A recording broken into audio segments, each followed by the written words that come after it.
제가 기도하고 시작하겠습니다. 사랑의 아버지 하나님 감사합니다. 정말 날씨가 많이 더워지는데 함께 예배드리는 이들의 건강을 지켜주시고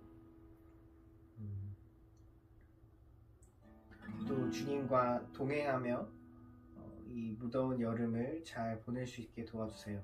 감사드렸고 예수님의 이름으로 기도드립니다. 아멘. 네, 함께 찬양하실게요.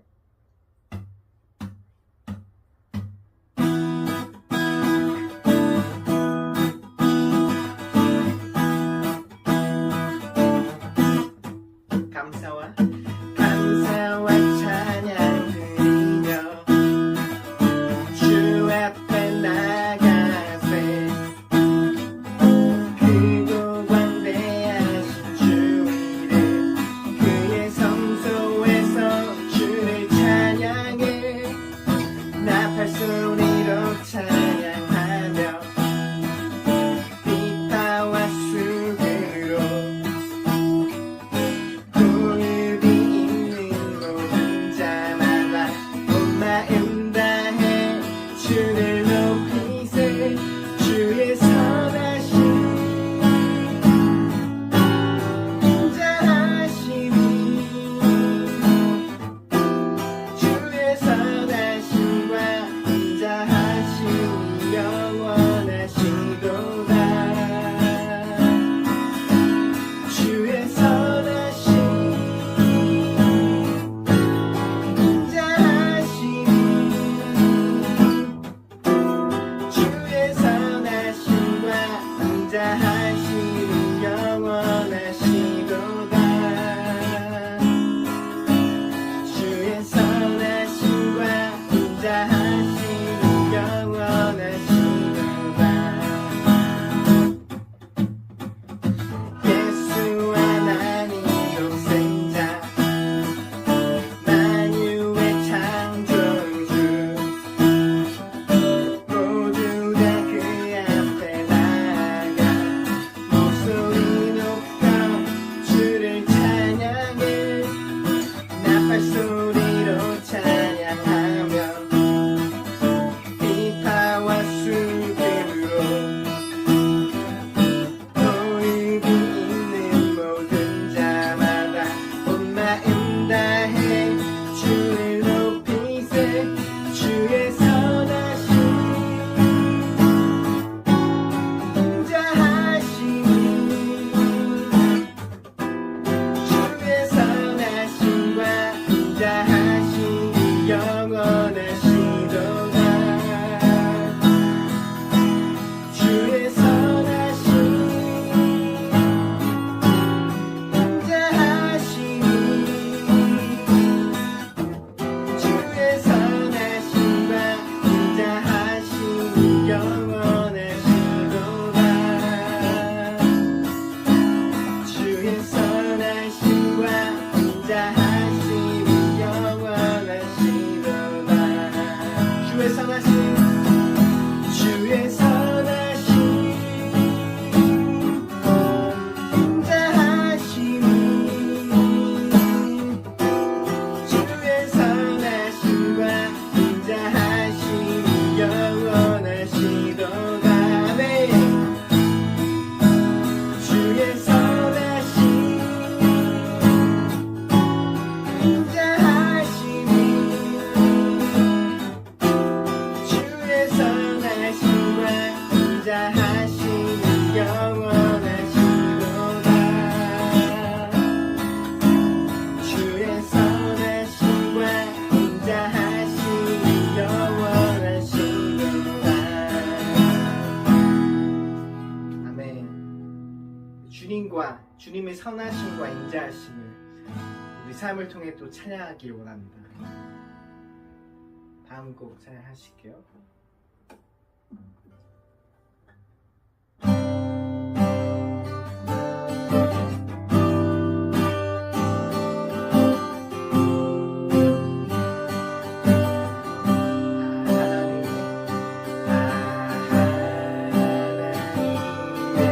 하나님의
제가 믿는 하나님은 저의 형편, 저의 상황에 공감하지 못하시는 그런 분이 아니십니다. 제가 어떤 상황에 처해 있는지, 어떤 고민과 생각들을 가지고 있다, 무엇에 제일 어려워하는지, 이런 것들을, 이런 모든 형편을 다 이해하시고 계시는 분이십니다. 그렇기에 그렇기에 제가 뭘 정말로 필요로 하는지도 하나님을 알고 계십니다. 그 하나님을 함께 우리가 신뢰하면서 나아갔으면 좋겠습니다. 이 시간 함께 같이 기도했으면 좋겠는데요.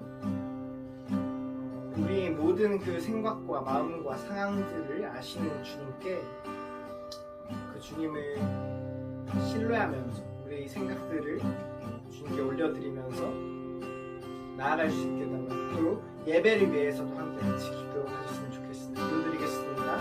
사랑의 아버지 감사합니다. 주님, 그렇습니다. 주님, 우리가 참 처해 있는 각자의 상황과 그 고민들이 있습니다.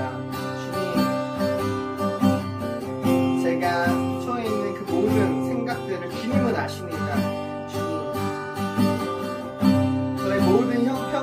처지를 아시는 주님께 저의 두려움과 걱정들도 모두 올려드리면서 나아갈 수 있게 도와주세요. 주님, 저의 상황들을 공감하지 못하시는 분이 아니심을 압니다. 또 그런 분이 저를 믿습니다. 주님, 제가 한 걸음 한 걸음 나아가는 가운데 주님 한 분 더 사랑할 수 있게 주님 도와주세요.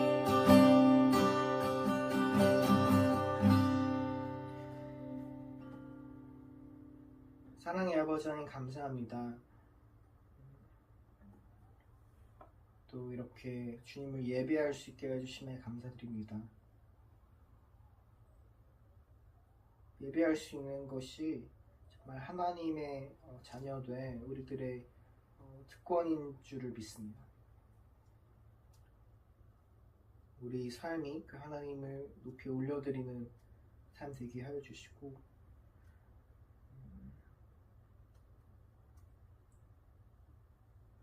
우리가 처한 모든 상황을 정말 세세한 것 하나까지도 알고 계시는 주님께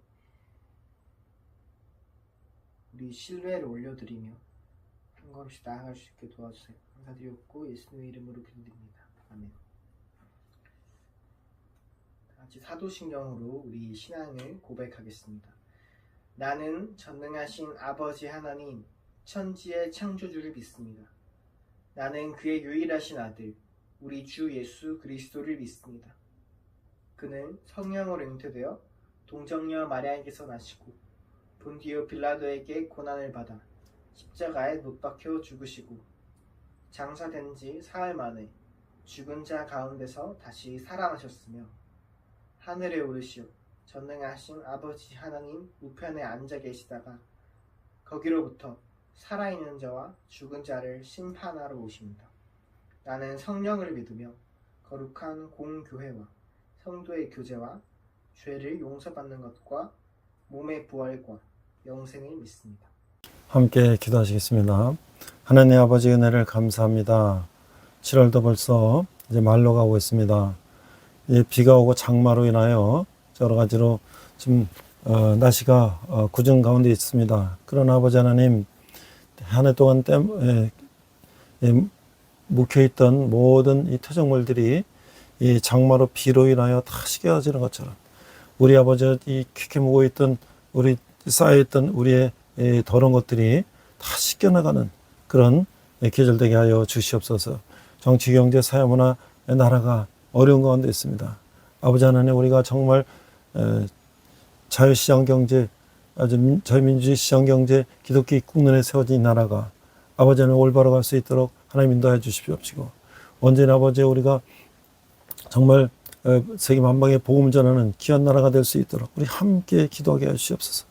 별의 아버지, 정말 자기 속에는 옳은 대로 우리가 정말 세상 가운데 빠져있는 우리들이 다시 한번 믿음을 회복하고 정말 이 세상의 모든 것이 얼마나 우리한테 험한 것인지 깨닫고 언제 주님만 바라보며 다시 한번 우리 삶이 이 정말 주님께 돌아오는 그런 계절 될 수 있도록 하나님 인도하여 주시옵소서.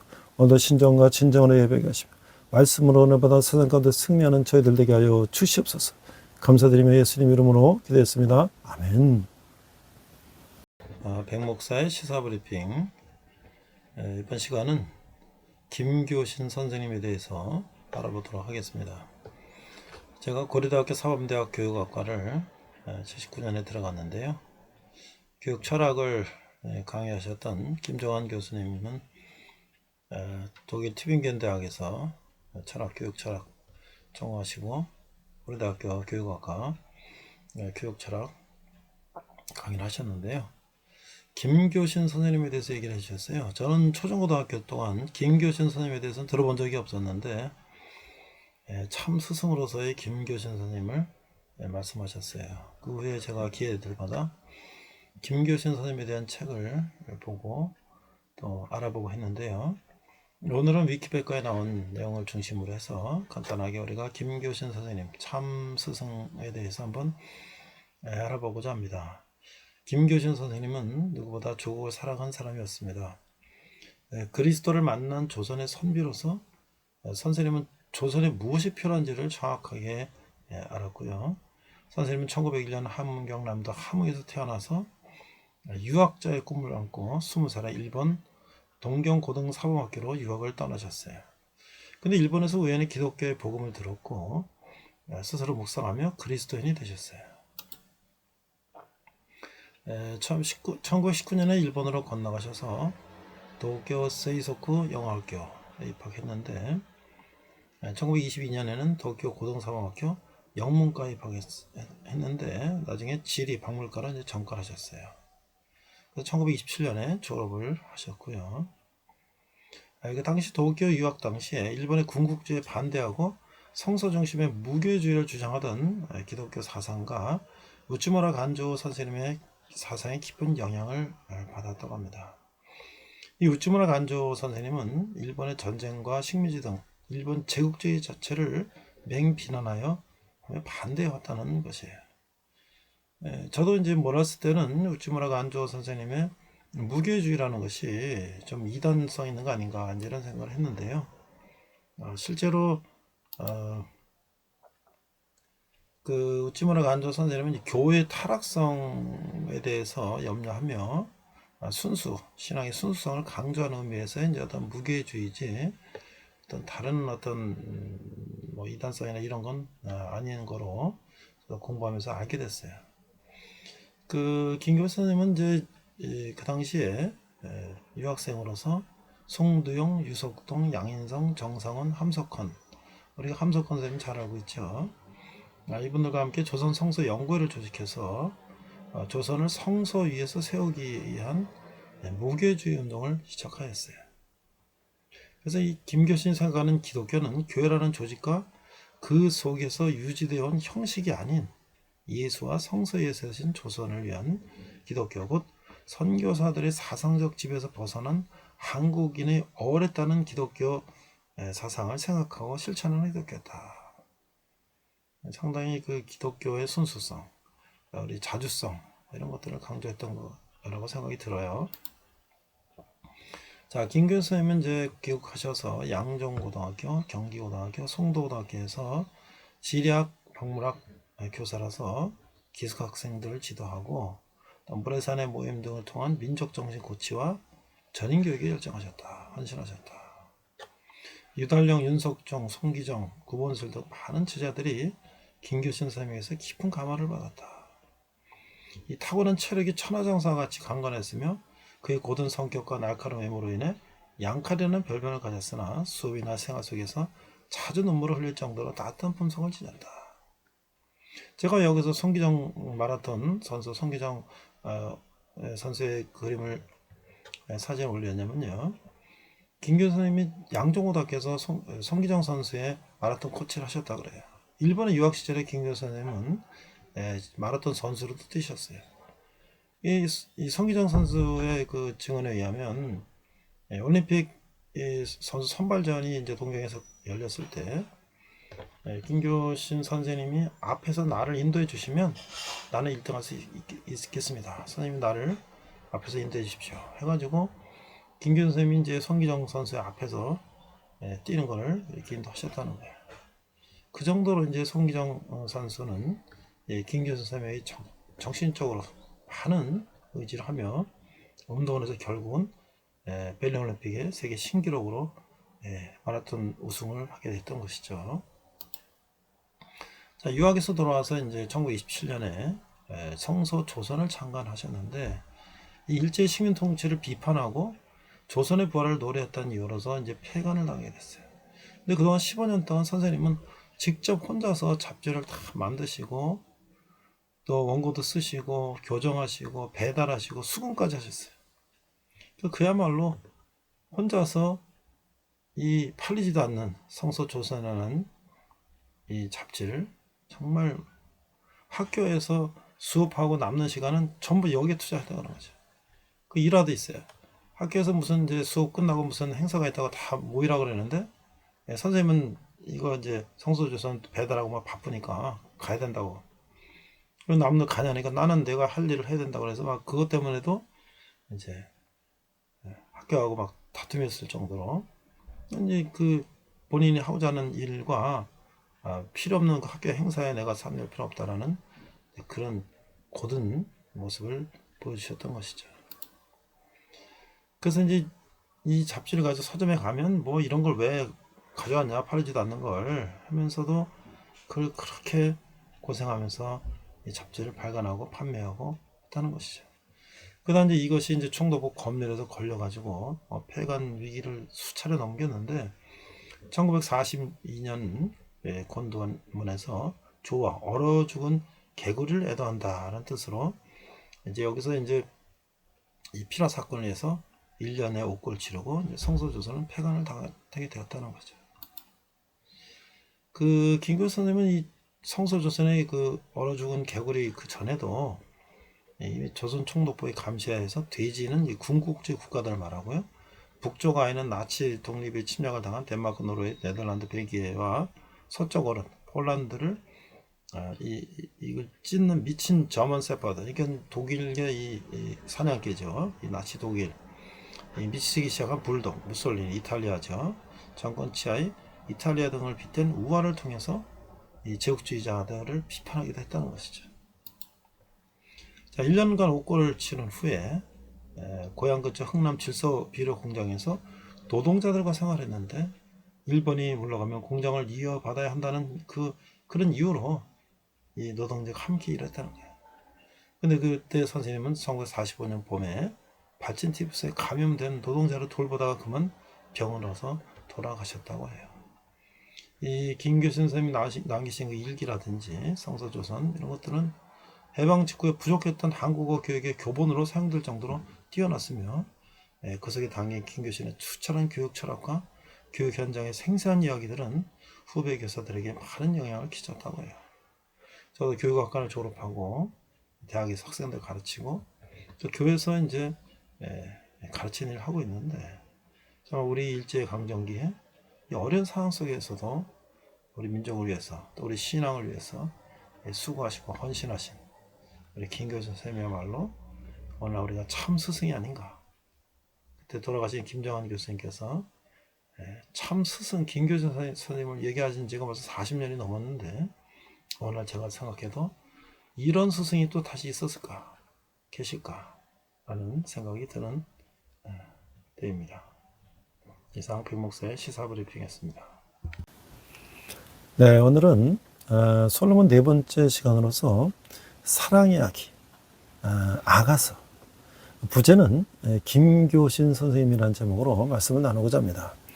자, 아가서 6장 3절 우리 본문 함께 읽겠습니다. 나는 내 사랑하는 자에게 속하였고 내 사랑하는 자는 내게 속하였으며 그가 백합화 가운데서 그 양떼를 먹이는도다.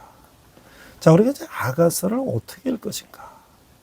그리스도 사랑에 빠진 교회, 교회와 사랑에 빠진 그리스도. 사랑이란 무엇인가? 가장 흔한 질문이면서 가장 어려운 질문이에요. 또한 가장 중요한 질문이면서 가장 식상한 질문이기도 하죠. 사람들은 누구나 다 사랑에 대해서 잘 알고 있는 것 같지만 사실은 사랑에 대해서 제대로 알고 있는 것은 드문 거예요. 그 사랑이라는 이름으로 행동한다 해서 모든 사랑이 다 참사랑은 아니라는 것이죠. 그렇다면 참사랑은 무엇일까? 우리가 아가상을 보면 아가상은 우리에게 참사랑이 어디 있는지를 보여주고 있어요. 사랑에 빠진 한 쌍의 남녀, 그들은 서로가 서로에게 무엇을 말할까? 서로가 서로에게 어떤 행동을 할까? 그들은 자신들의 사랑을 방해하는 장애물을 어떻게 극복해 나갈 수 있을까? 아가사는 사랑에 빠진 남녀가 서로에게 고백하는 사랑시 모음집이에요. 아가사의 구조는 파악이 어려운 것으로 유명하죠. 남녀 사이의 사랑의 절정인 결혼식 날 장면, 아가서 3장 6절에서 5장 1절인데 이 중심은 다 한같이 동심원적 구조로 아가서를 우리가 파악해 볼 수가 있는 거예요. 처음에 1장 1절에 2장 7절은 남녀 사이의 사랑과 갈망이 있고 2장 8절에 17절은 남자의 여자에 대한 초대, 3장 1절 5절은 여자가 남자를 찾고, 그 다음에 이 센터에는 결혼식 날이 있어요. 다시 반대쪽으로 가면 대꾸로 여자가 남자를 찾고 여자의 남자에 대한 초대와 남녀 사이의 상호 사랑과 갈망이 이렇게 대칭이 돼 있어요. 여기서 남녀의 사랑, 즉 남녀의 정당한 결혼 안에서 이루어지는 성은 하나님의 선물이라는 것을 아름답게 보여주고 있어요. 그렇다면 아가서에 등장하는 사랑에 빠진 두 남녀는 누구일까? 솔로몬과 술람미 여인이 있죠. 그러나 솔로몬과 술람미의 사랑은 다 이 남녀 간의 사랑을 넘어서 하나님과 이스라엘 백성 그리고 그리스도와 교회의 사랑을 상징하는 영적인 의미를 가진다는 거예요. 예수님을 믿는다는 것은 곧 예수님과 사랑에 빠진 사람이 되는 것이죠. 예수님과 사랑에 빠진 성도들은 아가서를 사랑하는 거예요. 아가서에서 예수님의 나에 대한 사랑 고백, 나의 예수님에 대한 사랑 고백을 발견하기 때문이죠. 자, 우리가 이제 줄거리를 따라가 보면 이 가서는 유대인들이 절기 읽는 5개의 두루마리 책 중에 하나로서 6월절에 읽는 책인데 이 책은 솔로몬과 그 왕궁으로 내려온 술람미 하녀 간에 있었던 사랑을 묘사한 거예요. 1, 2장은 서로 아름다움에 대한 칭송이 나와 있죠. 3장은 그 여인의 독백이며 4장은 솔로몬이 그녀를 참여하는 거예요. 5장은 그녀가 자신의 사랑하는 자를 찾지 못하는 꿈을 묘사하지만 6, 7, 8장에서 그들은 다시 서로의 사랑 안에서 기뻐하는 것이죠. 술람미 여인에 대한 정통적인 해석은 그녀를 수넴 마을의 여인으로 보는 것인데 수넴 북이스라엘 레바논 근처의 땅으로서 솔로몬의 포도원과 별궁이 있는 곳인데 수넴에 사는 이 여인은 자신에 속한 포도원을 지키는 햇볕에 흘린 포도원직이었고 새겸새를 먹이는 목자였어요. 이런 점에서 술람미 여인은 실존 인물이라도 할 수가 있는 거죠. 자, 그래서 이 아가서는 에스더처럼 하나님이라는 단어 한 번도 등장하지 않지만 그렇다고 하나님 사랑을 도처에서 상징하고 있다고 하는 거예요. 자, 아가서의 우리 해석법을 보면 첫 번째는 풍적인 해석이 있어요. 알레고리컬 띠어리인데 유대인의 탈무드에는 아가서에 나오는 신랑은 하나님이고 신부는 이스라엘 회중이라고 하는 거예요. 기독교인들은 그리스도를 신랑으로 그리스도의 교회를 신부로 여기죠. 그리고 아가서를 풍요적으로만 해석하기에는 본문에 보여주는 역사성이 너무나 생생해요. 솔로몬 왕국에 대한 기술, 이스라엘의 여러 지명에 대한 기술들은 이것이 어느 정도 실제하던 사랑 여김을 시사해주고 있죠. 두 번째는 예표적 해석인데 theological interpretation인데 이는 아가서가 솔로몬의 사랑 이야기에 근거한 역사적 사실임을 지지하고 있죠. 솔로몬과 술람미 여인의 사랑은 여호와의 그분의 백성에 대한 사랑, 그리스도와 그분의 교회에 대한 사랑을 보여주는 해표라는 것이죠. 이 해석은 역사성과 영적인 교훈을 동시에 강조하고 있어요. 이런 해석의 열쇠는 시편 45편이죠. 세 번째는 자연 이론이에요. Naturalistic Theory인데 아가서는 단순한 육감적 정서를 포함하는 사랑의 노래, 전원적인 시를 보는 견해를 말하는데 어떤 풍자나 비유적인 의미가 없다고 보는 견해이죠. 단순히 문학적 가치만 인정하는 거예요. 이 이론으로서는 아가서가 영적인 책인 성경에 포함되어야 할 이유를 설명하지 못하고 있어요. 이 이론대로라면 아가서는 세계문학 전집에 포함되어야 하는 것이죠. 자, 우리가 이제 아가서가 보여주는 사랑을 보면 부부의 아름다운 사랑의 이야기는 성경에 기록될 만큼 중요하다. 아가서는 사무적 언어가 아닌 시적 언어를 사용해서 사랑에는 구체적으로 표현할 수 없는 감각적인 것을 보여주고 있어요. 부부의 사랑은 둘만의 것으로 남아야 하는 것이죠. 상대방에게 각자는 비밀스러운 포도원이에요. 작은 여호를 경계하는 것이죠. 진정한 사랑은 큰 것보다 작은 것으로 허물줄 수가 있는 것이죠. 아가서는 사랑의 모든 종류를 다 보여주고 있는데, 첫 번째는 에로스예요. 이 디자이어, 욕구죠. 아가서 8장 5절에 보면 그의 사랑하는 자를 의지하고 거친 들에서 올라오는 여자가 누구인가? 너를 말미암아 네 어머니가 고생한 곳, 너를 낳은 자가 애쓴 그곳 사과나무 아래에서 내가 너를 깨웠노라. 두 번째는 스톨게인데 affection, 이건 이제 어떤 감정이죠. 아가서 4장 9절에 보면 내 누이 내 신부야 내가 내 마음을 뺏었구나. 내 눈으로 한번 보는 것과 내 목의 구슬한 꿰미로 내 마음을 빼앗았구나. 그 세 번째는 필리아인데 이건 friendship, 우정이에요. 아가서 5장 16절에 보면 이번 심이 달콤하니 그 전체가 아사나좋구나. 예루살렘 딸들아 이는 내 사랑하는 자요 나의 친구로다. 그 네 번째는 아가페인데 charity, 이거는 이제 하나님과의 사랑이죠. 아가 2장 16절에 보니까 내 사랑하는 자는 내게 속하였고 나는 그에게 속하였도다. 그는 백합화 가운데서 양떼를 먹이는구나.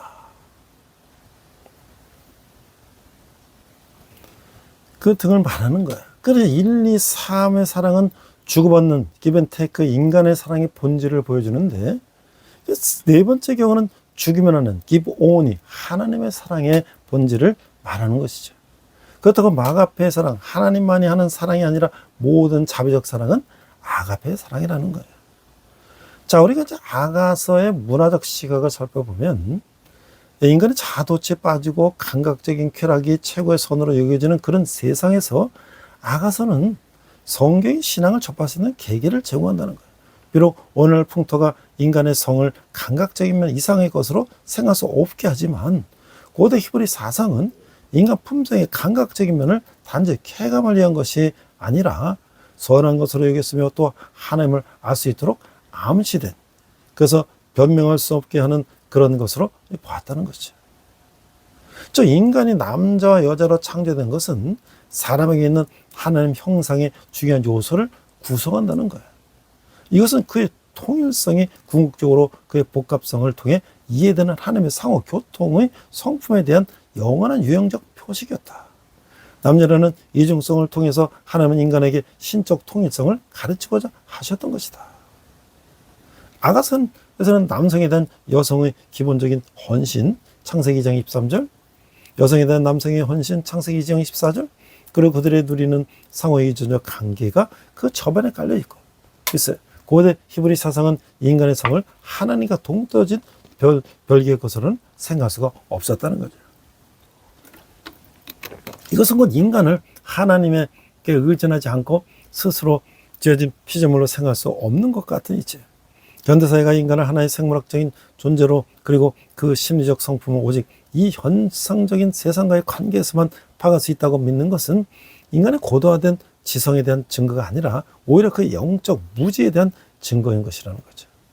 그러므로 아가서에 대한 최근의 주석들은 사람으로 시작해서 사람으로 끝나는 인문주의 바탕을 두고 있어요.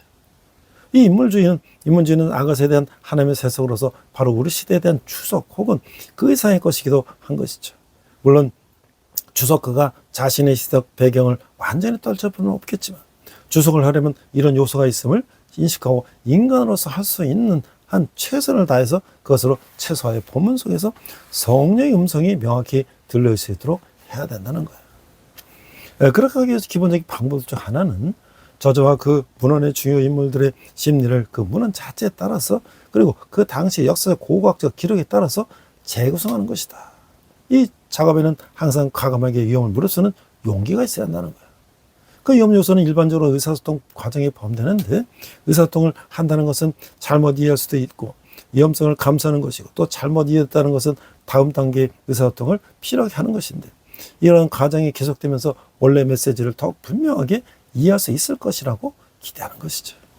아가서는 구행 어느 책과 다름없이 이런 과감한 시도의 대상이 되었어요. 때때로 그 시도가 감화하기보다는 무모한 모험에 가까울 때도 있었어요.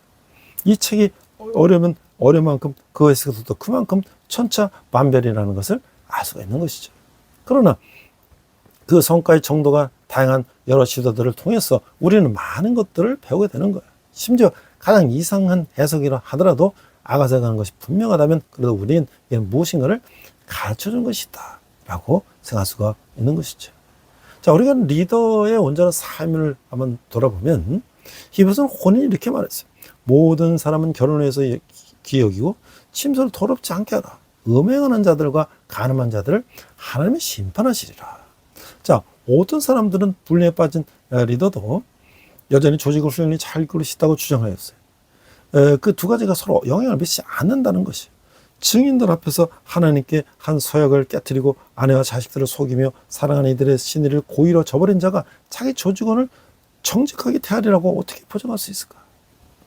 삶의 어느 한 부분에서 이중성을 보인 사람들은 다른 것에서도 동일하게 이중성이 있다는 거예요.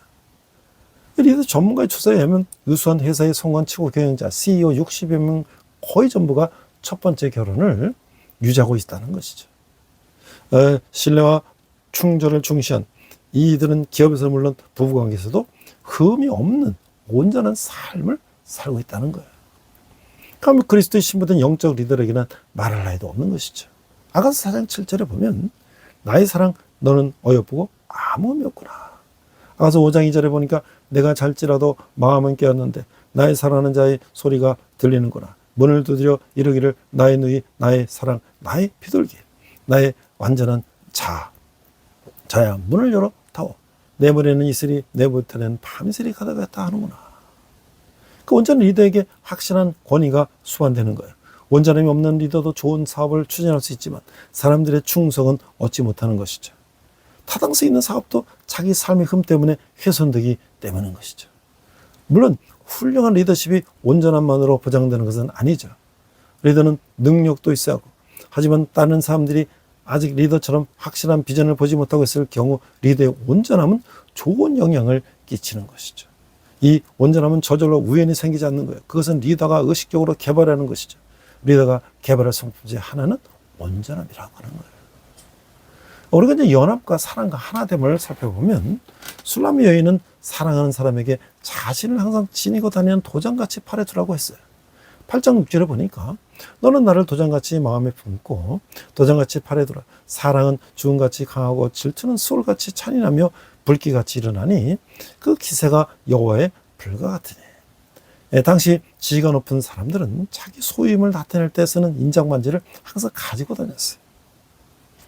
그러므로 이 표는 그의 권위를 상징하는 도장만큼이나 소중하고 보배로운 사람이 되기를 바라는 마음을 드러내는 것이었어요.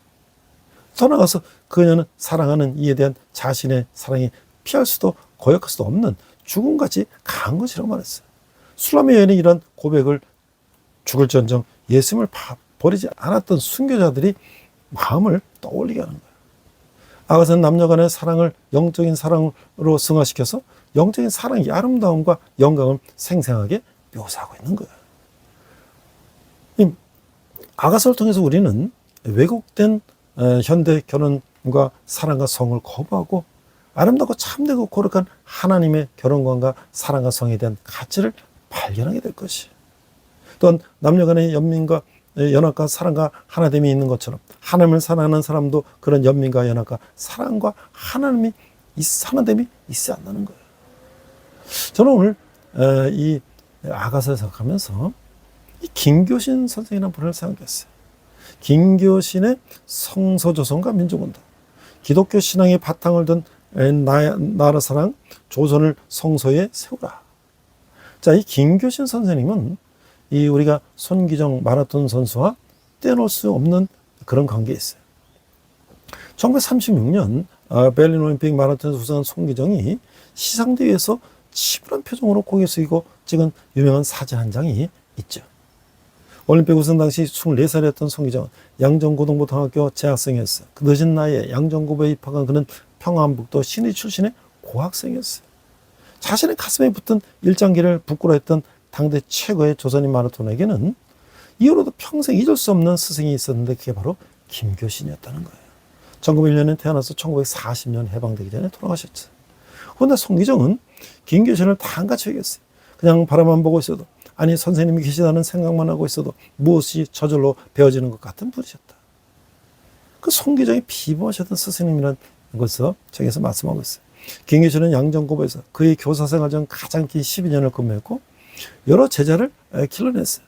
양정고보 시절 송기정이 많았던 코치이기도 했던 김교신이 1935년 일본 도쿄에서 열린 베를린 올림픽 국가대표 선발전에서 송기정의 요청에 따라 자동차로 앞서 달렸던 일화는 아주 유명한 것이죠. 송기정은 선생님 얼굴을 보면서 뛰겠다고 했다고 하는 것이죠. 김교신은 만 44년의 짧은 생을 살았고 그나마 평교사 생활과 정기 독자 수백의 작은 잡지 하나를 낸 것으로 삶을 마친 인물이지만 그 제자들과 독자들에게 끼친 정신적 영향은 측량하기 어려운 것이에요. 1901년생 김교신은 일제로부터 해방되기 직전에 사망했어요. 해방후 대한민국 역사에서는 존재하지 않는 인물임에도 김교신은 한 명의 교육자가 수수의 제자에게 끼친 영향이 어떻게 세상을 바꾸는지를 실증한 하나님의 예라고 하는 거예요. 이 글에서 보겠지만 그는 해방 후 한국 사회 형성에 중요한 흔적을 남기게 되는 거예요. 김교신에 대해서 여러 사람의 회고가 남아있는데 그걸 회고는 사람들은 한결같이 그에 대해서 진심으로 존경을 표했어요. 이찬갑, 이 국학자인데 서울대학교 교수는 이기백과 이기문의 아버지, 함께 충남 홍성의 풀마을을 성립한 주옥로는 1965년 5월 김교신 선생 20주기 기념 강연에서 다 같이 말했어요. 그는 평민적인 진정한 기독자이며 성서신앙의 확립자요, 진리에 근원한 애국자요, 우리 역사 최초의 참된 한국인이었다. 주옥록의 참 한국인에 나온 얘기죠. 김교신은 소위 무교주의 신앙을 조선에 알린 인물이라 하는데 오늘 인물에서 무교주의에 대해 잘 알지 못하더라도 함석헌, 유달령, 장기려 등 이 계보에 속노인 인물들의 면면은 어느 정도 알려져 있어요. 이들 한국 무교주의자들의 앞머리에는 김교신이 있어요. 저도 무교주의에 대해서 알지 못했을 때는 이단 아닌가 오했는데 무교주의는요, 이 타락한 교회에 차라리 나가는 것보다는 하나 앞에 홀로 서는 게 낫지 않겠냐는 그런 의미를 가진 그룹이라는 것이죠. 자, 이제 일본 기독교 지성 우찌무라 간조와의 만남이 있는데 1927년 7월 일본 유학을 마치고 돌아온 조선인 6명의 잡지 하나를 만들었어요. 성서 조선의 이름의 기독교 신앙지였는데 김교신과 함석헌, 양인성, 유석동, 정상훈, 송두용 등 한국 기독교사에서 성서 조선 그룹으로 명명된 이들 6명은 일본에서 학교를 다니던 시절 모두 우찌무라 간조의 제자였어요. 김교신과 동지이자 도쿄고등 사범학교를 같이 다녔던 함석헌이 우찌무라로부터 받은 영향은 잘 알려져 있어요. 어느 함석헌은 일본에게 36간 종사를 했더라도 적어도 내게는 우찌무라 하나만을 가지고도 바꾸도 남이 있다고 생각한다고 했다는 것이죠. 김교신에게는 우찌무라는 절대적인 존재였어요. 후일 김교신이 성소전 사건으로 1년간 감옥살이를 하고 추록 짓고 친구 가타야마게 보낸 편지에서는 다음같이 기술되어 있어요. 지난 1년간 옥중 생활에서 난간에 부질 때마다 꿈에 우찌무라 선생님이 나타나서 격려해 주시고 가르쳐 주시고 위로해 주시고 때로는 지도해 주셨습니다. 그러니까 이 1년간은 우찌무라 선생과 기간을 같이 한 365일이었습니다. 그때 일본 지성사에서 우찌무라는 독특하면서도 매우 중요한 자리를 차지하고 있어요. 무교주의 창조자인 그는 일제감시 일왕의 교육 치거에 대해서 불경 사건과 러일 전쟁 반대 일본의 국가적인 적이 됐어요. 불려졌어요. 일본의 무력으로 전쟁을 한 팽창주의로 달려갈 때 우찌무라의 무교주의가 병역을 거부하고 국가주의에 반대한 것은 이들 신념의 논리적 귀결했던 것이죠. 러일 전쟁은 전원식이 우찌무라는 다음같이 말했어요.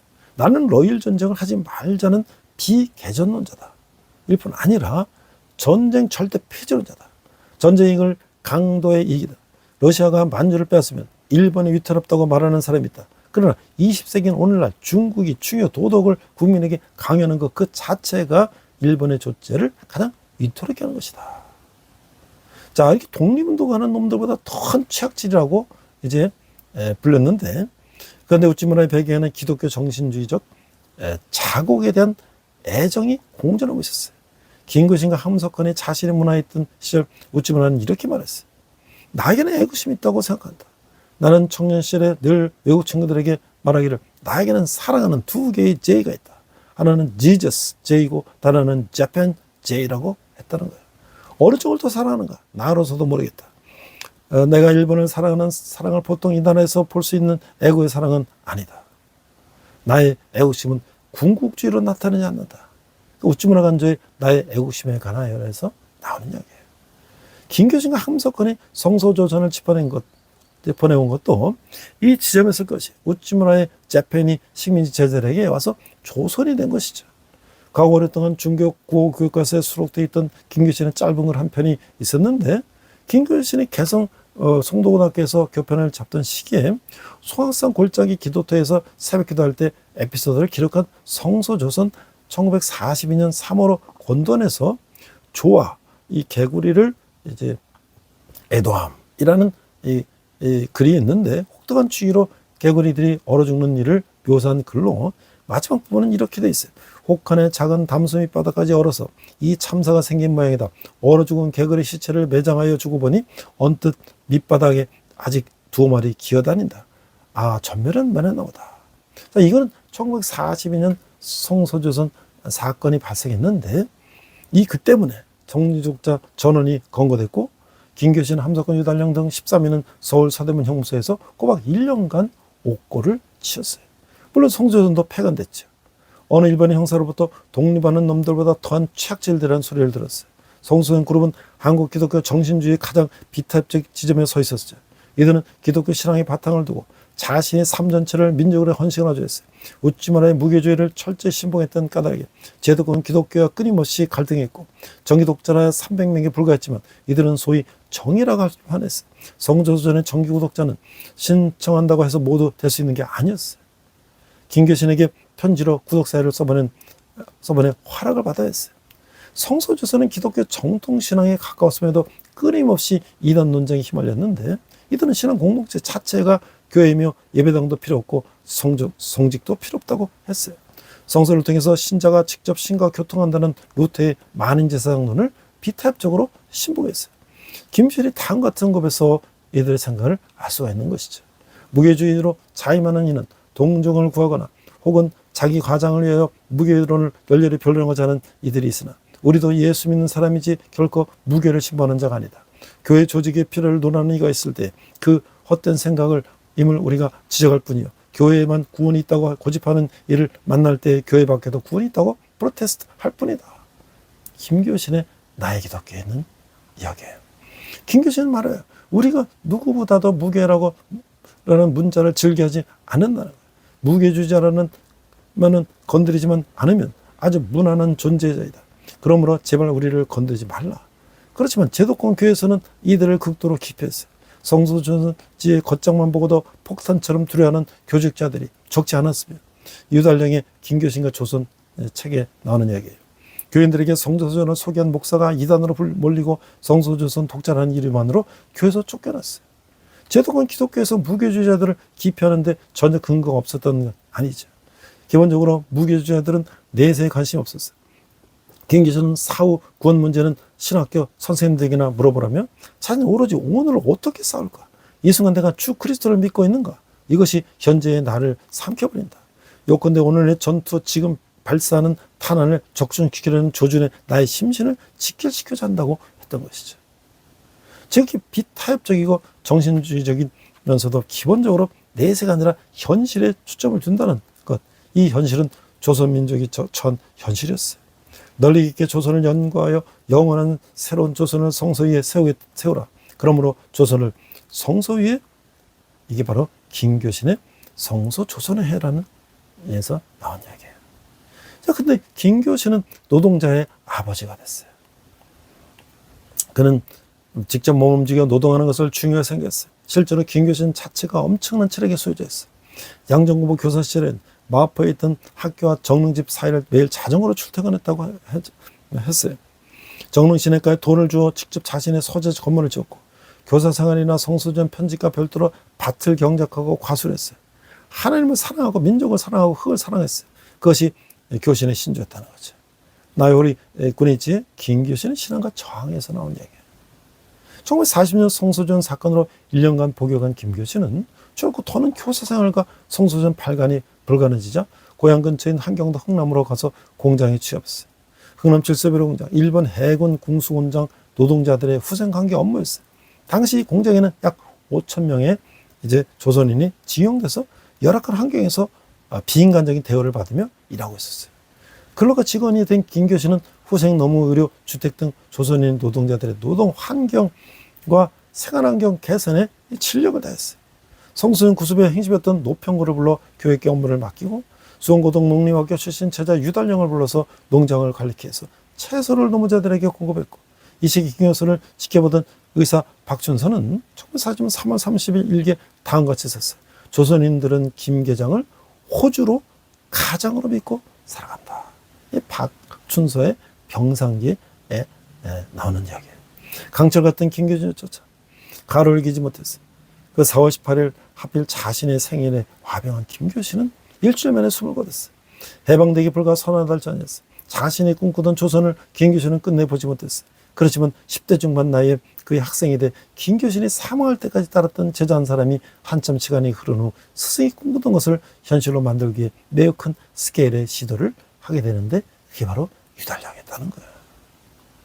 자, 우리가 이제 리더십을 한번 생각해 보면, 그 리더는 사랑의 능력을 아는 사람이다.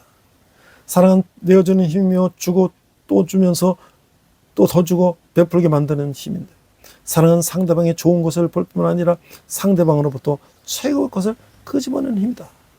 리더는 사랑할 줄 아는 사람이다. 리더십은 사람들을 조작하는 것이 아니라 리더십은 사람들을 효과적으로 사랑하는 능력이다. 리더의 사랑은 공허한 사랑이 아니라 힘있는 사랑이며, 리더십의 역할은 사랑으로서 사람들을 세우고 형성하는 것이라는 거예요. 리더의 능력이 최고봉은 음에 대한 실행이 아니라 상대방을 향한 진정한 사랑의 동기로부터 비롯된다는 거예요. 탁월한 사랑에는 탁월한 커뮤니케이션에 도움이 있어야 하고, 커뮤니케이션이 없는 사랑은 오래 지속할 수도 좋은 열매를 맺을 수도 없다는 거예요. 사랑으로 더욱 채워진 리더의 사역은 더욱 빛나게 되는데, 더 큰 사랑이 부어질 때 리더의 사역에는 기쁨이 넘치게 되고, 리더는 불평하는 사람이 아니라 찬송하는 사람이에요. 리더는 상대방의 허물을 지적하는 사람이 아니라 상대방의 장점을 노래할 줄 아는 사람이라는 거예요. 리더는 사기를 북돋아주는 사임을 부어주는 데 있다는 거예요. 그래서 우리가 리더십으로 우리 아가서를 살펴보면, 아가서는 사랑의 책이죠. 아가서에는 두 남녀 간 사랑의 사건들을 묘사되어 있어요. 신랑과 신부가 만나는 사건이 있고, 둘 사이의 이별이 있고, 서로를 향한 그림이 있고, 다시 재하는 기쁨이 묘사되어 있어요. 아가서는 상대방을 향한 진정한 사랑을 노래하는 가운데 그분의 백성을 향한 하나님의 사랑을 보여주고 있어요. 아가서는 이 사랑하는 사람들을 얼마나 아름답게 빚어갈 수 있는가를 보여주고 있어요. 아가서는 영적인 지도자가 사람들에게 펼치는 사랑에 대해서 새로운 시야를 열어주고 있어요. 아가서는 지도자의 사명이 언제나 어둡기만 한 것이 아니고 잘 보여주고 있어요. 사랑의 기쁨이 사라지지 않는다면 지도자의 사역은 기쁨과 즐거움의 사역이 될 수 있는 것이죠. 아가서는 리더십의 사랑이 일방적인 사랑이 아니라 서로 주고받으며 나누는 사랑임을 보여주고 있어요. 두 편인 사이에 오가는 쌍방적인 사랑은 얼마나 아름다우며 힘찬 사랑인가. 의문을 넘어서는 사랑, 스스로 지치지 않는 사랑, 베풀고 베풀면서도 더 베풀기를 원하는 사랑이 아가서의 모습에 있다는 것이죠. 리더십은 긴장된 가운데 밀고 당기는 관계가 아니라 건강하고 친밀한 관계 가운데 가장 잘 실현된다고 하는 것이죠. 기도하겠습니다. 하나님 아버지, 제가 정말 하나님 사랑, 이웃 사랑을 실천하는 그런 사람 되게 하여 주시옵소서. 감사드리며 예수님 이름으로 기도했습니다. 아멘. 시간 내게 있는 모든 것을 찬양하시면서 함께 헌금하시겠습니다.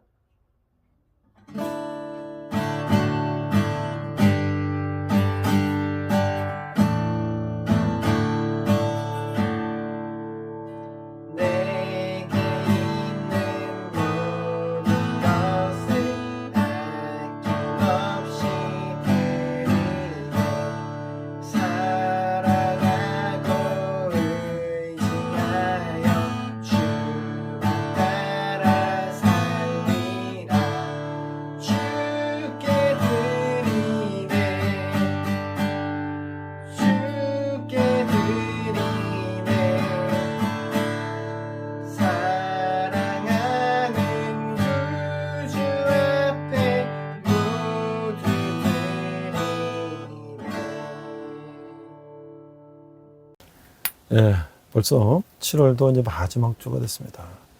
장마와 비로 인해서 참 어려운 이런 시간을 보내고 있는데요.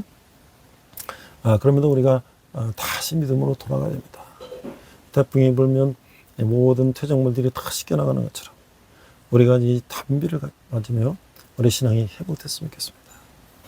지금 나라가 참 어렵고 여러 가지로 경제도 어렵고 청년들 취업도 어렵고 이 자생과 자원적으로 어려운 이런 상황 속에서 우리가 다시 주님께 돌아가는 그런 믿음이 필요한 때입니다. 여러분이 후원하시는 후원은 우리 복음의 땅까지 있는데 귀하게 사용될 것입니다. 기도하겠습니다.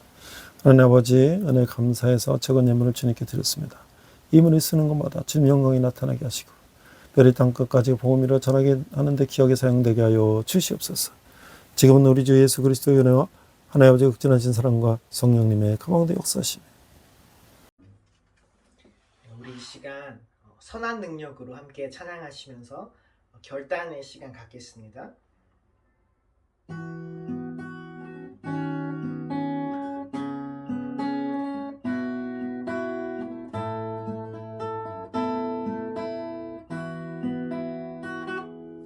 그 선한 힘에 고요히 감싸여 그 놀라운 평화를 누리며 나 그대들과 함께 걸어가네. 나 그대들과 하늘을 여네. 지나가 너무 어둠의 날들이 무겁게 내 영혼 짓눌러도 오 주여 우릴 외면치 마시고 약속의 구원을 이루소서. 그 선한 힘이 우릴 감싸시니 믿음으로 일어날 일 기대하네. 주 언제나 우리와 함께 계셔.